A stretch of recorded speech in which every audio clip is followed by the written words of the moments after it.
News Watch panel. Judith Miller is a Pulitzer Prize-winning investigative reporter and a Fox News contributor. Also with us, Kirsten Powers, who writes for the USA Today and the Daily Beast. Kirsten, what about it? The president's job approval ratings haven't been looking so good. We're going to get to that in a moment. But is the honeymoon over when it comes to his second term having just started?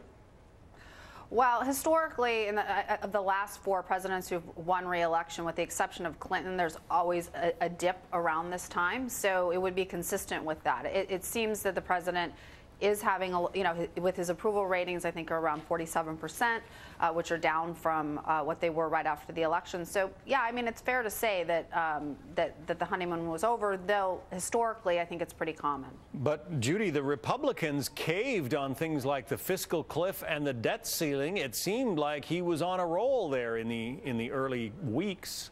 Right, John, but that may establish the point, which is that if you start out with a lower level of popularity than presidents traditionally started out their second term, you have further to rise in the polls if your numbers go up, but you have less to fall to get below that 50% mark. So if you start out with a highly partisan, politicized electorate, they're going to really come down on you like a ton of bricks if you do anything they don't like, which is a point that Nate Silver made in a recent analysis on the polling drop. I think coming right after this, the president's what seems to be a very successful trip to the Middle East just shows you that the American people are focused on the economy and they're focused on economic uncertainty, and they're not focused on foreign policy as much as some of us would like.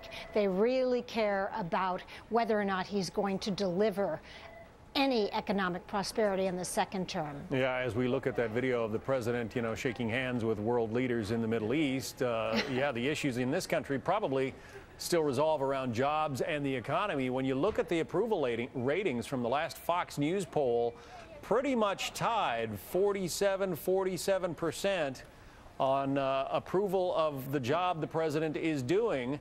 This, Kirsten, after he came out in that inaugural address with a very liberal agenda, talking about, I mean, essentially seeming to say that he got this huge mandate. Maybe he doesn't exactly have that kind of popular support these days for the programs that he's been espousing.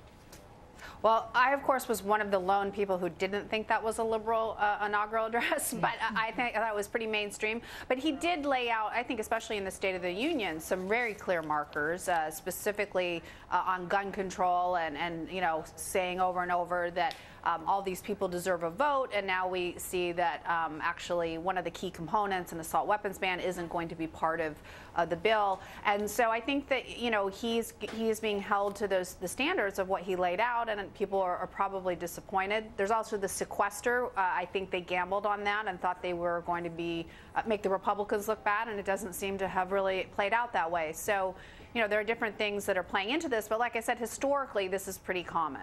Chris Cillizza, who writes about politics and blogs about politics for the Washington Post, Judy, suggests that in this era of Twitter and social media, it's much tougher for a president, any president, to maintain this honeymoon. Do you agree? I have to agree with that. In fact, I was just going to make that point because it's the second point that the Washington Post pointed to in an explanation of why the president may be having a shorter honeymoon than even historically presidents have had, the last two of them. It's really tough to go up against nonstop channels that are very critical of you, bloggers who never wanted you to be reelected in the first place. And I think the steady drumbeat of criticism is something that previous presidents really didn't have to worry about. It's all over the social media. But isn't good politics good policy, or vice versa? Well, go ahead, Kirsten. I was going to say, I just have to disagree with what Judy said. This president, no president has ever had such deference and such love among the media. So whatever's happening on Twitter among conservatives, I don't really think any president, Bill Clinton would have killed for the kind of press that Barack Obama gets. So whatever's happening on Twitter is more than balanced out by the fact that most of the mainstream media is carrying water for him. All right. Kirsten Powers and Judy Miller, thank you both. We're going to have to end the discussion there, but you can catch more with my excellent panel this weekend on Fox News Watch.